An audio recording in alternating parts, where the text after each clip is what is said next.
आज हम आपको लेकर चलने वाले हैं एक ऐसे कलाकार के घर जिसने अपने अभिनय से पूरी फिल्म इंडस्ट्री में खौफ और कद दोनों ही बना लिया था।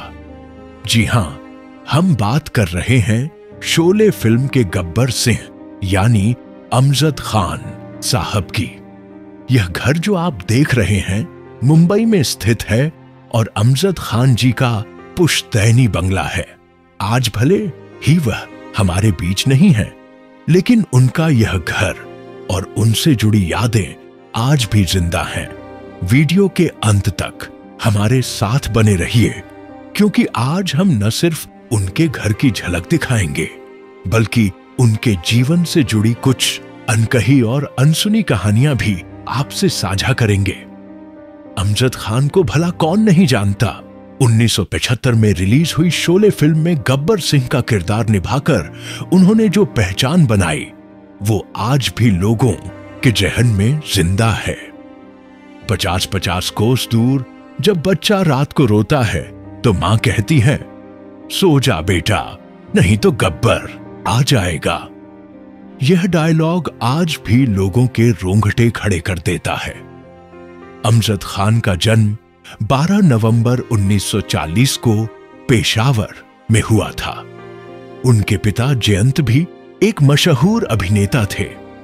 अमजद खान का बचपन मुंबई के बांद्रा इलाके में बीता, जहां उन्होंने सेंट एंड्रयूज हाई स्कूल और R.T. नेशनल कॉलेज से अपनी पढ़ाई पूरी की। अमजद को अभिनय की दुनिया में दिलचस्पी बचपन से ही थी। महज 16 साल की उम्र में उन्होंने 1957 की फिल्म अब दिल्ली दूर नहीं से फिल्मी दुनिया में कदम रखा। बॉलीवुड में ज्यादातर लोग हीरो बनने का सपना लेकर आते हैं, लेकिन अमजद खान ने विलेन बनकर भी वो मुकाम हासिल किया जो बहुत कम लोगों को नसीब होता है। गब्बर सिंह का रोल पहले किसी और को दिया जाना था, लेकिन आखिरकार यह रोल अमजद खान के हिस्से में आया और उन्होंने इसे अमर बना दिया। हर चमकते चेहरे के पीछे कुछ गहरे दर्द भी होते हैं। अमजद खान की जिंदगी में भी एक ऐसा ही गम था जो उन्हें पूरी उम्र सालता रहा। वह चाहते थे कि उनके पिता जयंत उनकी सबसे बड़ी फिल्म शोले में उनका काम देखें, लेकिन किस्मत को कुछ और मंजूर था। शोले 15 अगस्त 1975 को रिलीज हुई थी और उससे करीब 2 महीने पहले 2 जून 1975 को उनके पिता का निधन हो गया। अमजद खान इस गम से कभी पूरी तरह उभर नहीं पाए। अमजद खान की जिंदगी के आखिरी साल बहुत ही तकलीफदेह थे। एक एक्सीडेंट में उनकी 13 पसलियां टूट गईं, जिसके बाद वह व्हील चेयर पर आ गए। लंबे समय तक व्हील चेयर पर रहने और शारीरिक गतिविधियों की कमी के चलते उनका वजन बहुत बढ़ गया और वह कोमा में भी चले गए थे। हालांकि वह कोमा से बाहर आ गए थे, लेकिन शरीर का बोझ और अंदर का दर्द दोनों ही उन्हें भीतर से तोड़ते रहे। 28 जुलाई 1992 वह मनहूस दिन था जब दिल का दौरा पड़ने से उनकी मृत्यु हो गई। उस समय उनकी उम्र महज 51 साल थी।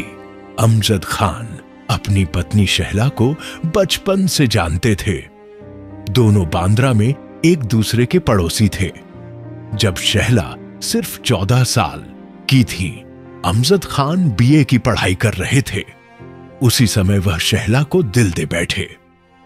एक इंटरव्यू में शहला ने बताया कि अमजद को यह बात बिल्कुल पसंद नहीं थी कि वह उन्हें भैया बुलाएं। एक दिन उन्होंने शहला से साफ कह दिया कि मुझे तुमसे शादी करनी है। उन्होंने बहुत जल्दी शहला के घर शादी का प्रस्ताव भी भेज दिया, लेकिन उनके पिता मशहूर लेखक अख्तर उली मान ने यह कहकर मना कर दिया कि शहला अभी बहुत छोटी है। इस फैसले से अमजद इतने नाराज हुए कि उन्होंने यहां तक कह दिया, अगर यह मेरा गांव होता तो मैं तुम्हारे खानदान की 3 पीढ़ियों का सफाया कर देता। लेकिन प्यार सच्चा था। शहला को पढ़ाई के लिए अलीगढ़ भेज दिया गया, लेकिन अमजद ने हार नहीं मानी और चिट्ठियों के जरिए उनसे संपर्क बनाए रखा। आखिरकार अमजद की मेहनत रंग लाई और 1972 में दोनों की शादी हो गई। 1974 में उनके बेटे शादाब खान का जन्म हुआ। गब्बर सिंह भले ही पर्दे पर खौफ का नाम थे, लेकिन अमजद खान असल जिंदगी में एक बहुत ही स्नेही पिता, दोस्त और पति थे। उन्हें अपने तीनों बच्चों शादाब, सीम्ब और बेटी अहलम से बेहद लगाव था। उनके करीबी उन्हें एक नेकदिल और मददगार इंसान मानते थे।